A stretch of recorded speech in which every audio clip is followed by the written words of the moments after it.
All right, welcome everyone. We're Semblance of Sanity. I'm Caleb. I'm Jacob. And we're here for Hunter Hunter, episode 115. All right. So, our buddy Knuckle, he taunted hard. Yeah, he used his aggro ability, and he broke his invisibility. And the thing is, now he won't know where Melioron is, so it's not like he can jump back to where he is exactly. Unless, Melioron would have to go to him or drop invisibility or whatever. Yeah. Melioron could potentially go to shoot, which could also be very helpful. Well, I think that's what he is doing. What he is doing. And the thing is that Knuckle has a great ability and stuff, but if he keeps getting hit, it's basically useless. Yep. So because we've all seen that UP can hit a lot harder than Knuckle can, and also he's extremely fast. Yeah. So and there's So there's a lot of problems here. I think that Knuckle will be okay because I feel like the group of them together can still do a lot. I feel though that Knuckle is not capable of winning this fight solo though. Like almost no way. No way. The thing is, if Shoot tries something clever, who knows what could happen. The other thing is that as far as characters that I'm worried about dying, Knuckle is not that high on the list. I'm way more worried about Morel. Yes. Yeah. That Shia LaBeouf fight between him and Morel is I'm very worried. Yeah. Because our resident bard is unraveling, literally metamorphosizing. Yeah. He's literally evolving. And Yeah. something tells me that it's the kind of thing that might evolve his strength in some way, but more so, I actually think he's going to degrade in some way. And while I think that makes Morel more safe, I think that also is the kind of thing where he'll be crazier. Shia LaBeouf, and end up doing some serious damage to Morel. And then, in the midst of all this, we still have Gon and Killua, doing their whole thing. Yep. And we have Netero and Meruem. Yeah. And this is the other thing, we still don't know where Zeno is. Yeah. It's I think it's assumed that he's basically done his mission, kind of, but we don't know for a fact. So until we see him, because we didn't see him, we looked close and we couldn't see him in the dragon or on the dragon or anything. So yeah. I would think on some level he would have to be inside the dragon. Right. Because if he, sent the aura really far away, that's a lot of range. But anyways, it doesn't matter. This is going to be a crazy We're episode, hyped. We're excited. And we could get a Gon and Neferpito, reunion of sorts. So we're excited. So without further ado, let's get into it. All right, guys, we're going to start the episode in 5, 4, 3, 2, 1, now. Yippee! Oh boy, yeah. Yeah! I love his voice so much. The fact that it's the same VA as Great Teacher Onizuka, yes. That's just even better. Yes. More like Great Hunter Onizuka. Yes. Wow, oh wow, oh wow. Gedare sini garita, yoga niri kai telu ku, tenshin hana dinu se, marikare de.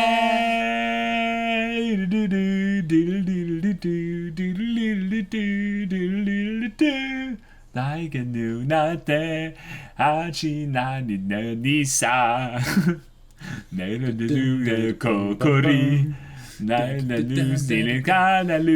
just try again. You just go away.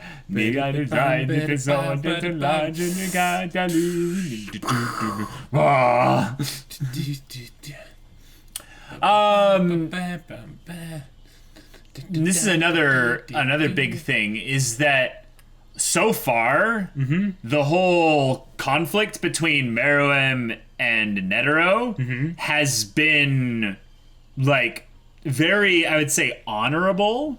Yes. Who do you think will go all out, initiate first?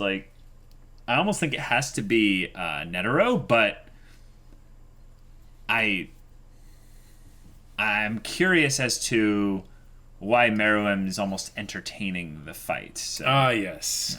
Oh yes, yes. Yep, Welfin and Brovada. The Wolfin. Yeah. The Welfin among us. Oh, answers to some questions. What happened to Palm? And will Ikalgo be okay? Like, of all the Chimera ants, I don't want to die. And here I'm hoping that the minister guy is just a hardcore sub and Palm just has him tied up and, like, gagged or something. Wow. He can use the Nen ability of those that he's possessing, essentially. Okay. Yeah.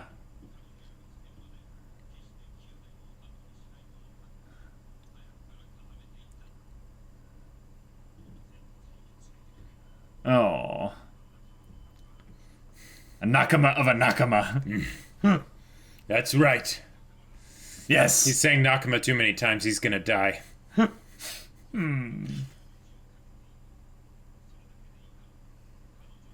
Whoa, that art. Yeah, that's pretty cool art.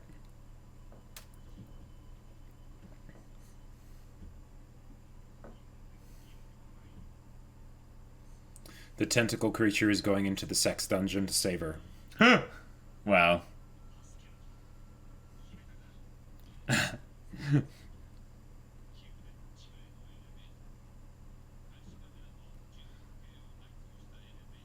And a scale.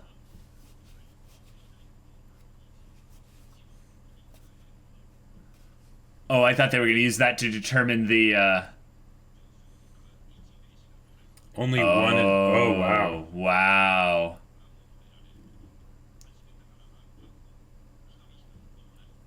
Oh, crap. Oh, wonderful.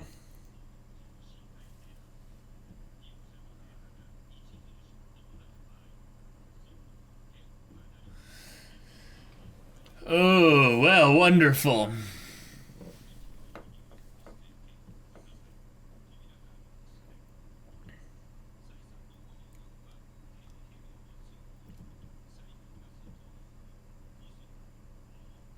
Wow.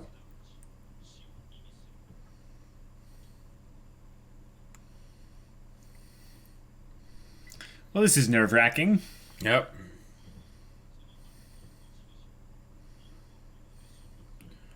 Whoa. Okay.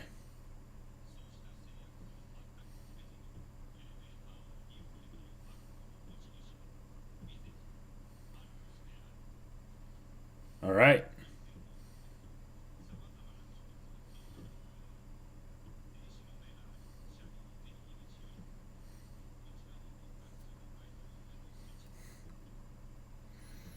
What if the lobster had a tough time pressing individual buttons? Crustacean life, man. Yep. It's rough. It's rough.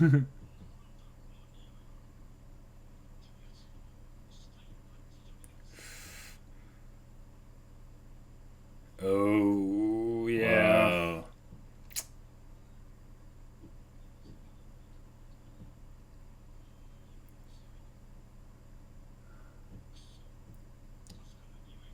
Whoa. He can smell the cargo. Ooh.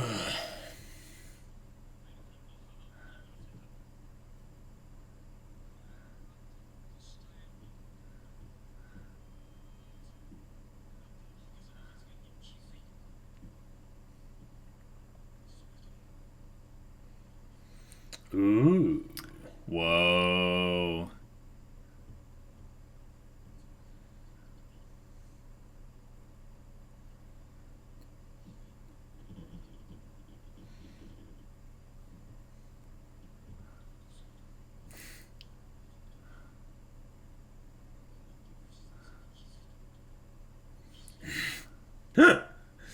Analysis paralysis. Yeah.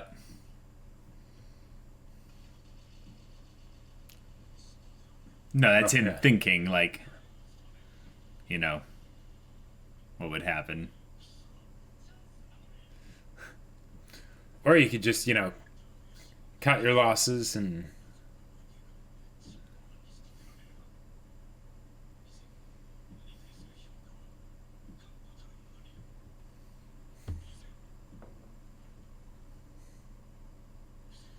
Yeah.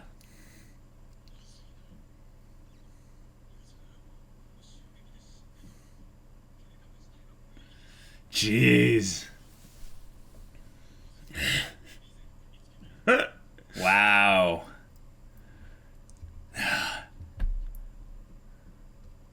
Assuming, Oh, Oh, okay. he is still here.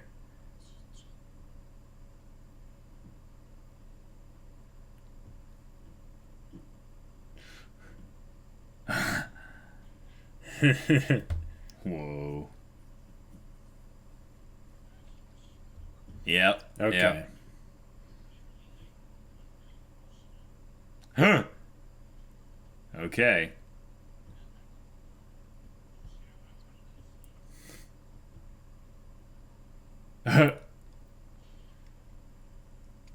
Oh.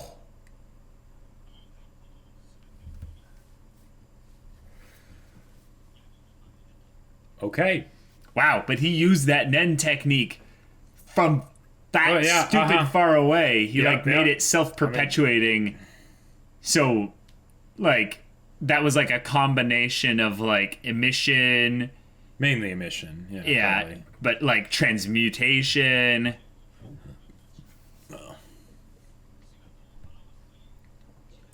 No, it was not. Not No, it was exactly. not.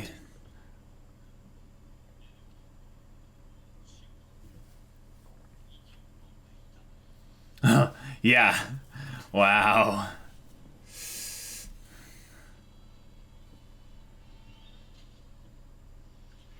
Yeah, bring it.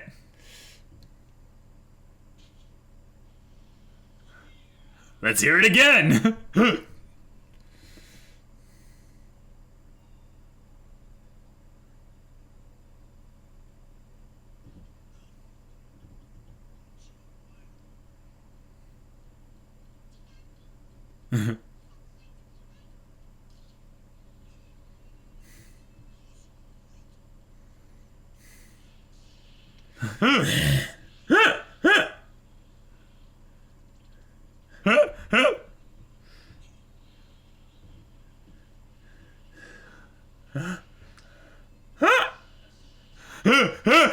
I love it. That's what I would do too. Oh, yeah.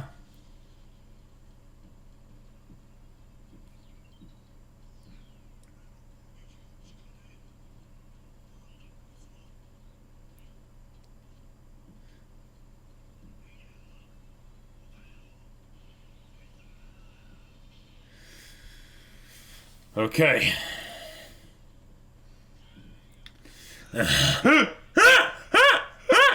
Did he just flip him off? Yeah, yeah. I think the anime censored that. Like, they didn't want to show his.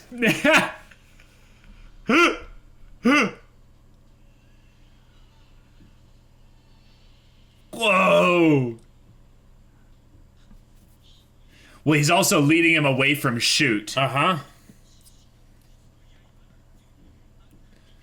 So No, go to shoot. Go to shoot. Yeah.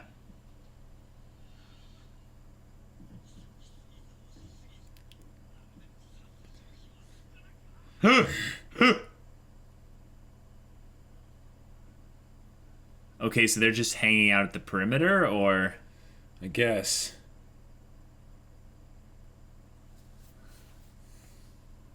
shoot, buddy. Oh, Oh, man.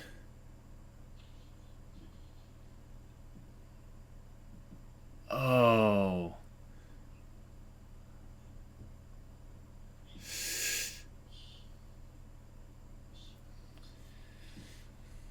Oh.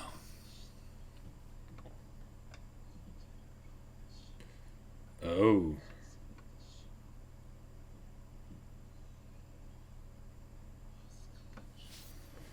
It does. Mm-hmm.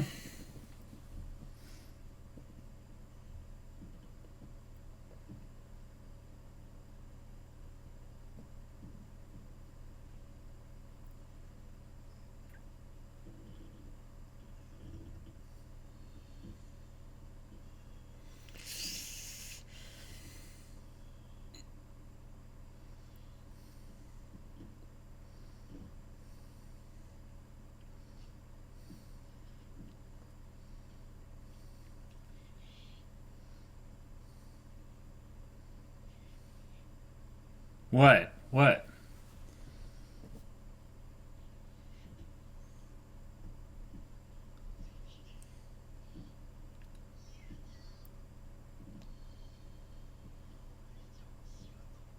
Oh.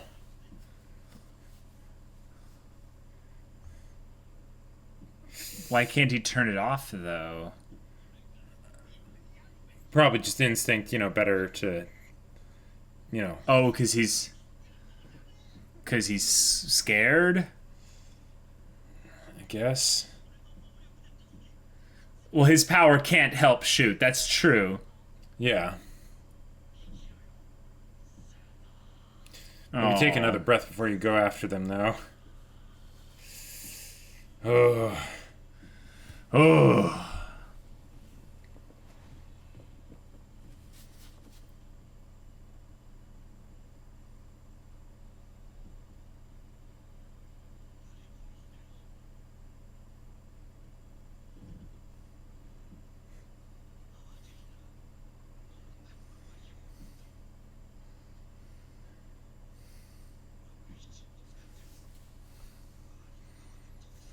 Okay. Oh, he could bump into Welfin.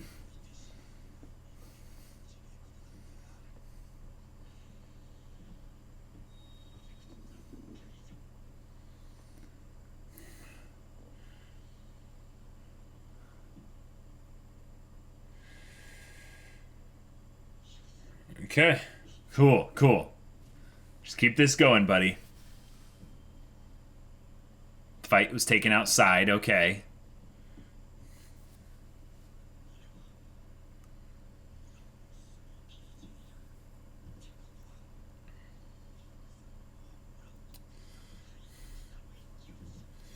Yep.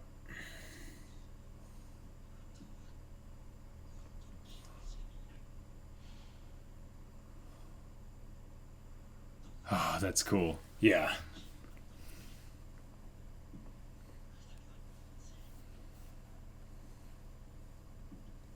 Melioran wandering around like this doesn't help. But yep, I knew he would bump into Welfin. Like, he's the one person who's. And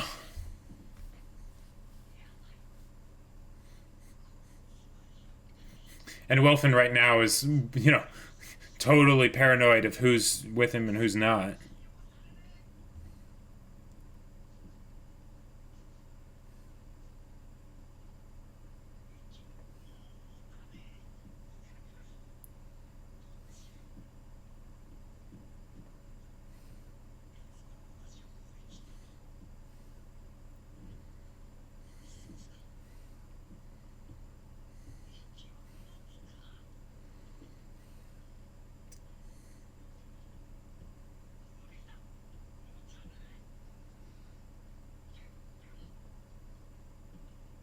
Holy crap. Yeah, just go somewhere else. Even if it's just a quick breath. Yep. Yep.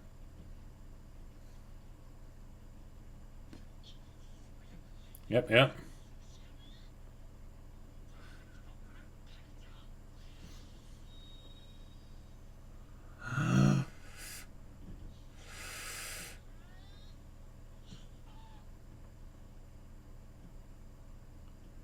Now move from that spot.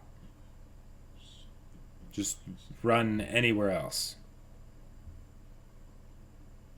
Yeah, because you don't exist. You don't create any sound. Uh-huh. So you don't move. need to worry about staying there. Move, buddy, move. He knows that you were there.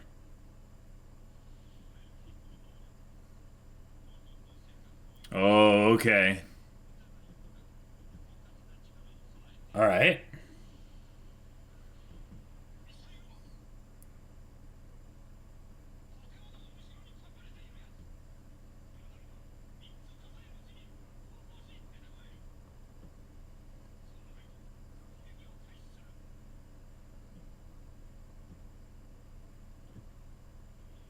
I really hope Melioran isn't still there.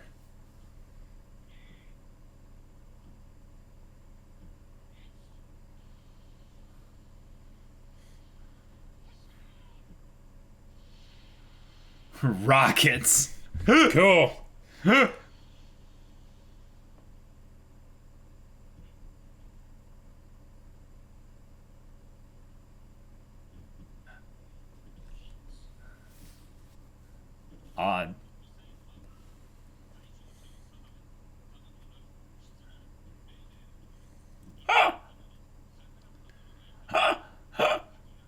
Oh crap! But they could home in on him the second he.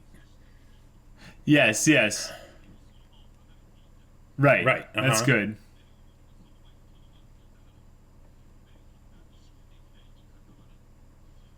Oh.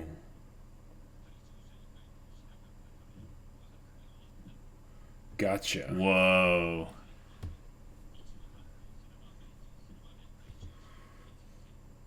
Jeez. No one?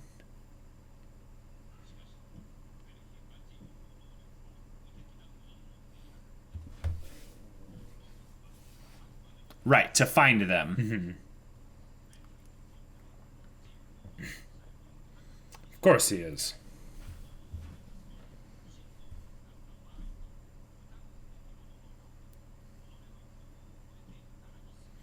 Ah.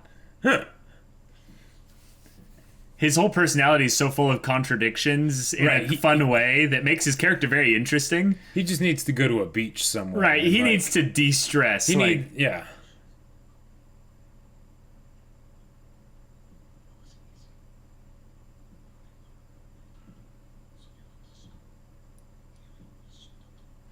And he's gonna think they're the intruder with the teleporting. yeah.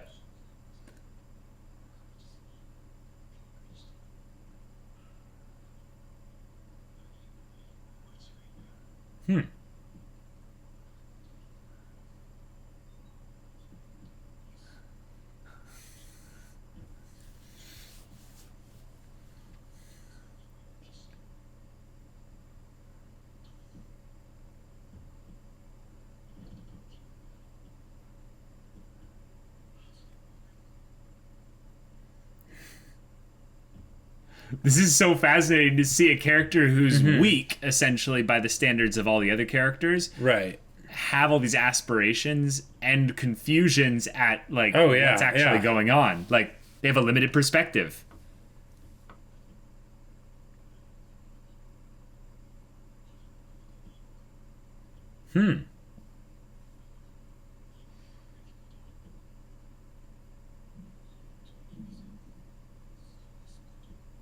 Whoa.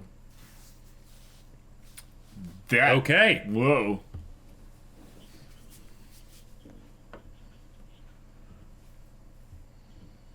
Oh.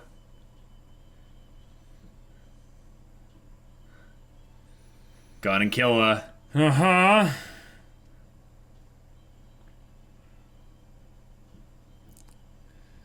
Oh boy. The way they slowed down this episode dramatically, just to kind of, I think, dramatically build So that up they could this end part. here. Yeah. Felt a little bit weird, but I am so excited for when, like, yeah. Oh, uh-huh. Yeah, they get to see this. Uh-huh. Okay. So they see Dr. Blythe.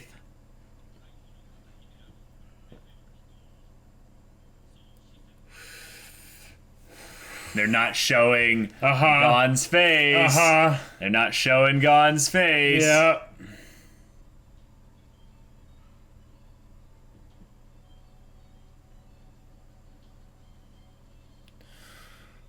Oh. Oh. Oh. Oh.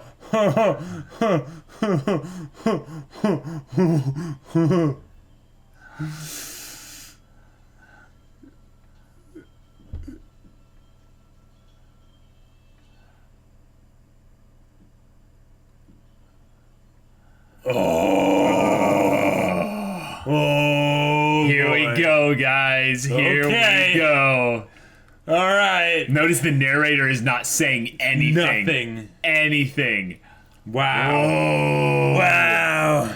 Now, I gotta say, Mm-hmm. the narrating and the reuse of certain scenes in this one was pretty bad. Like it was really over the top. But the thing is that the scenes that they went and actually gave specific time to were really good. Yeah, exactly. Like the whole bit with Melioran and Shoot, Yeah. that was awesome. Yeah, I just feel like this was a 13-minute episode, basically. Like it was a lot shorter. And I feel than like the it. main reason for that is because we're only now just starting to see how Welfin can be an important relevant. character. Yeah, like an important character. Yeah.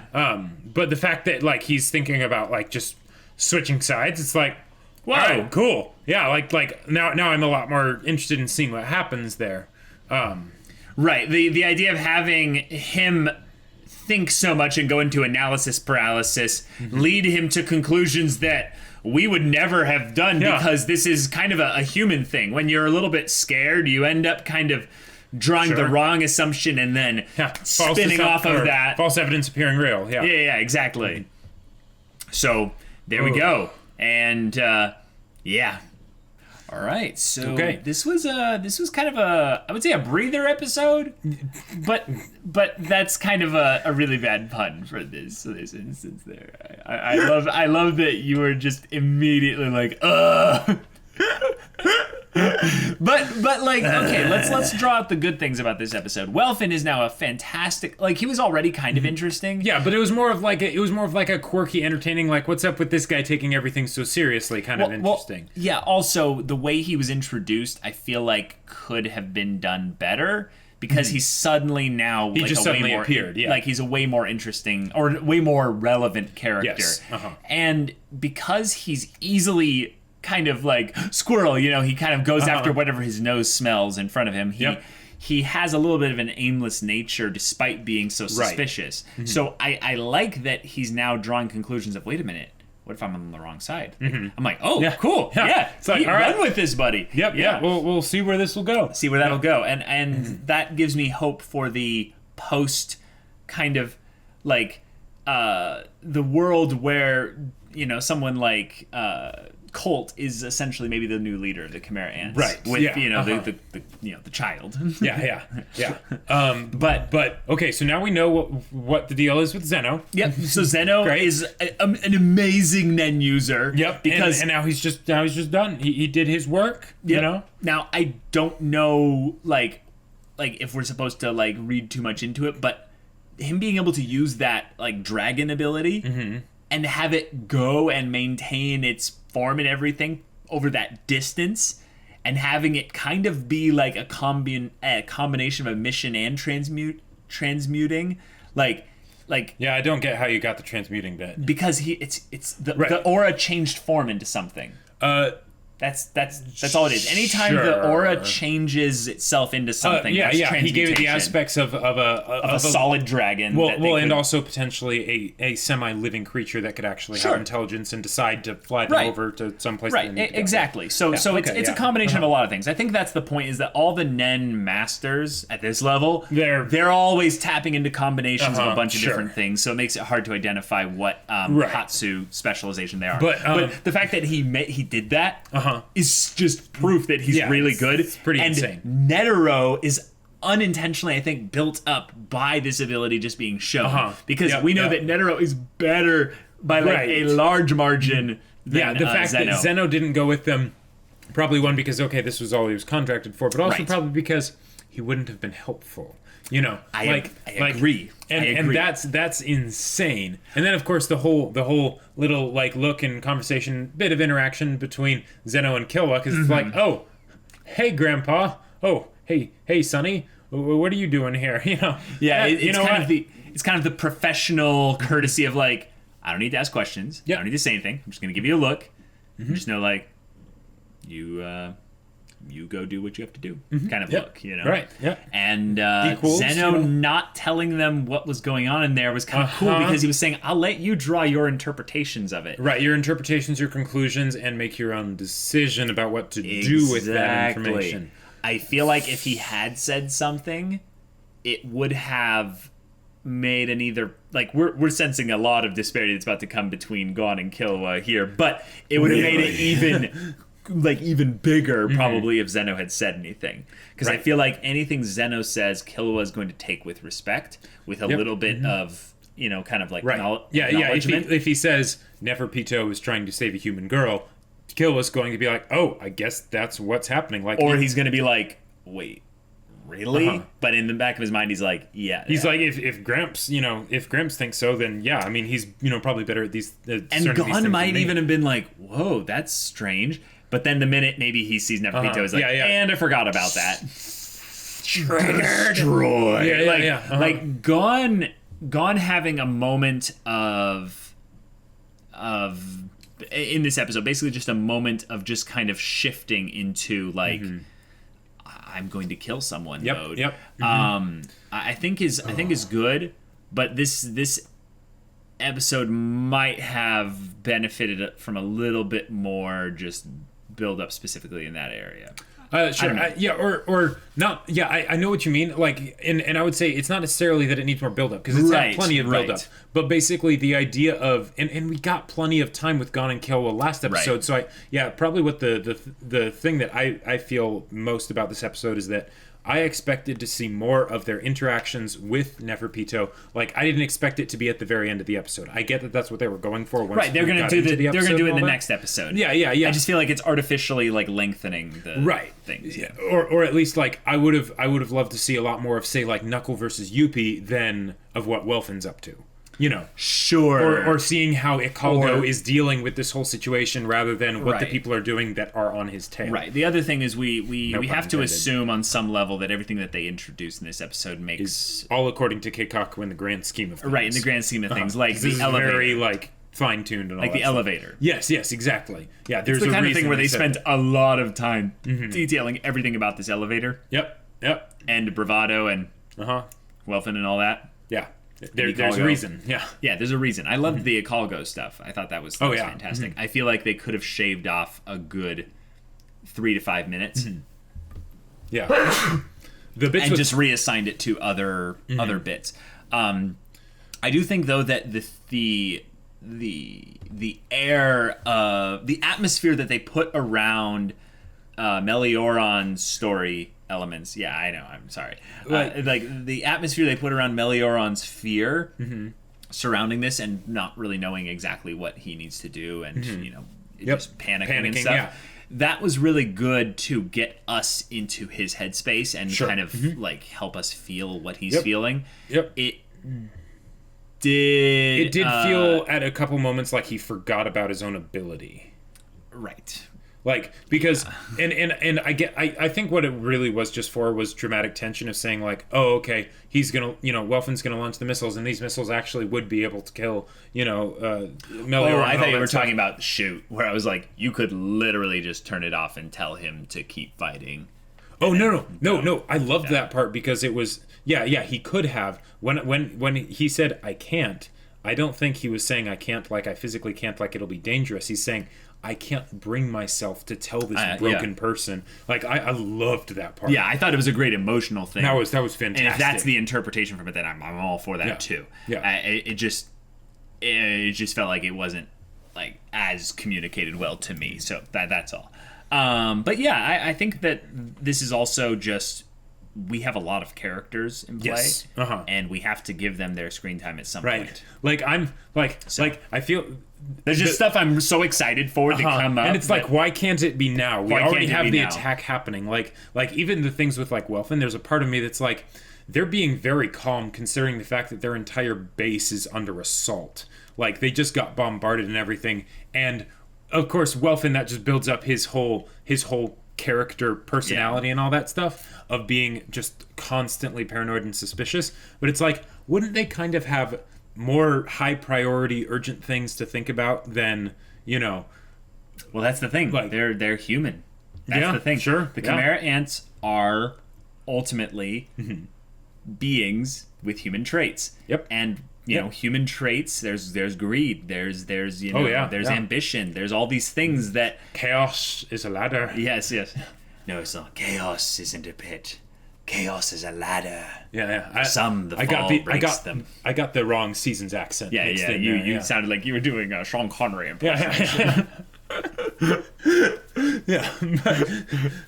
Okay, so I think we're gonna save a lot of the discussion for the next episode because we can just tell we need to see Netero versus Meruem. We need to see Gon and Killua versus Neferpito, or however that's gonna end up. What the sides will be, and like Morel versus Shia LaBeouf and Knuckle versus Yuppie. Well, just specifically like Gon and Killua are here. Yep. All the pieces are now aligned and where they need to be, essentially. And if Gon and Killua don't have like an immediate kind of resolution to this, like my thought is that it's going to be a conversation for the first part.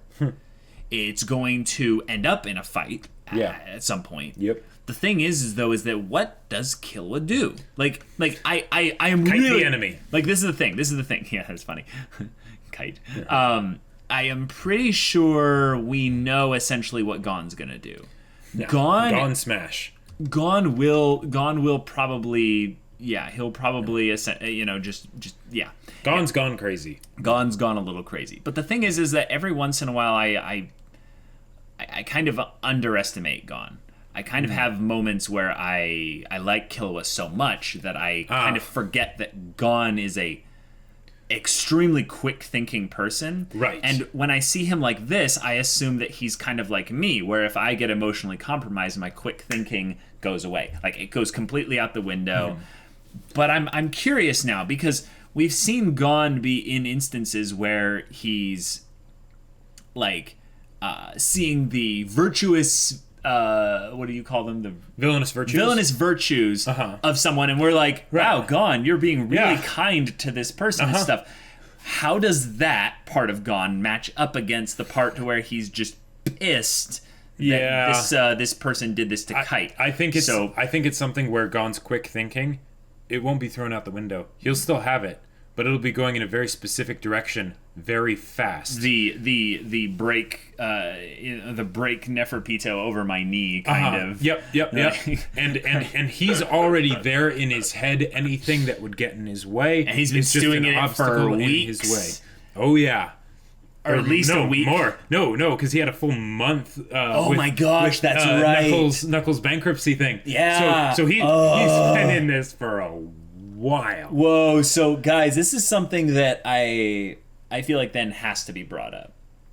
We've seen that little bit in the opening where like he explodes. Like he explodes. Yeah. And I think that Gon is one that's not that strong. This is the thing. He doesn't have some kind of built-in specific thing about, his power that makes him, someone that's that strong. But the thing is that do you remember when Morel kind of noted what his desire to kill felt like?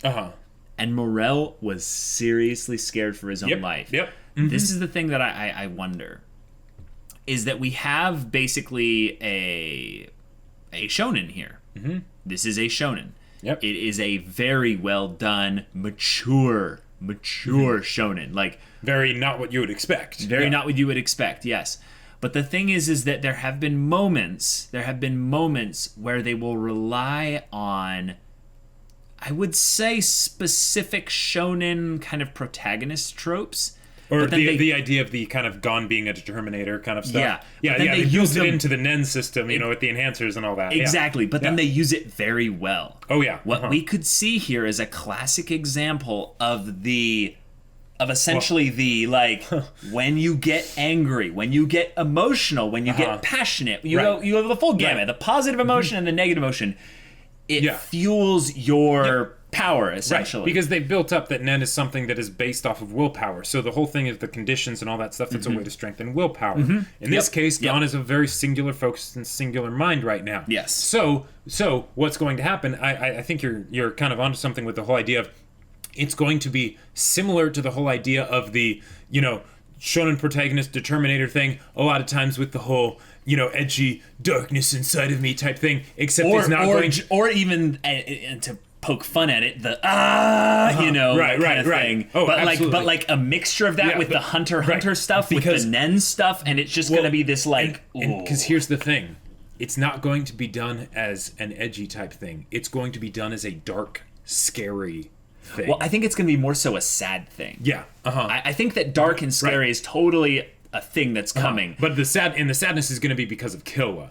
Well, the sadness is going to be that we're going to have to watch it. Yep. And that's the thing, is that I feel like Killua is the audience a lot of the time. Yep.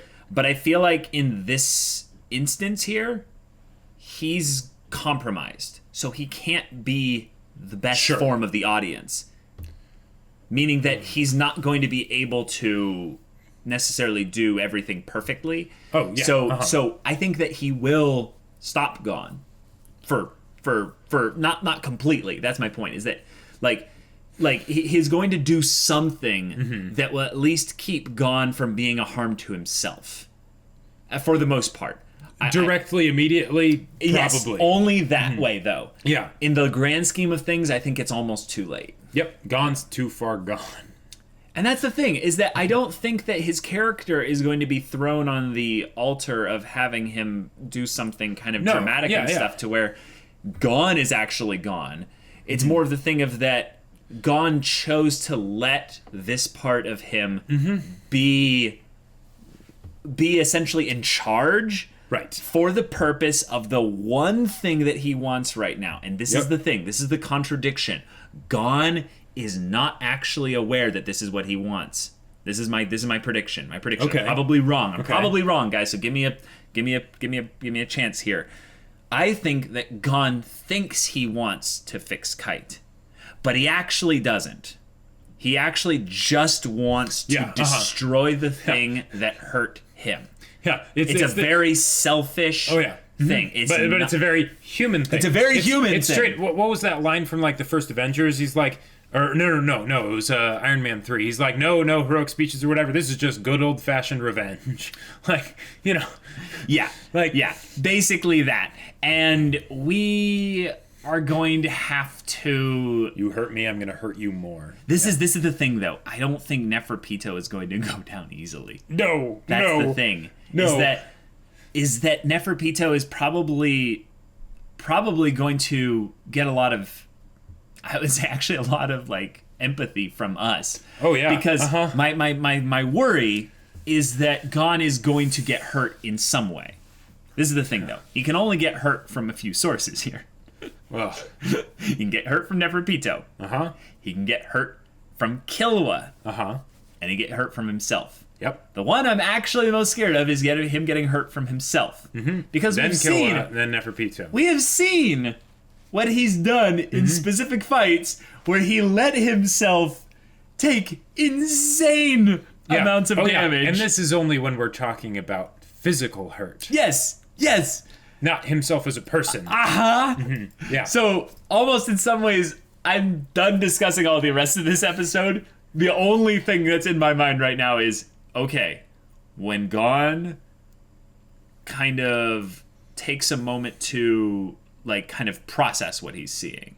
If he can. If he can. I think Killua, this is where Killwa's going to be helpful. Killwa's going to keep him in the, like, let's process and understand what's going on here.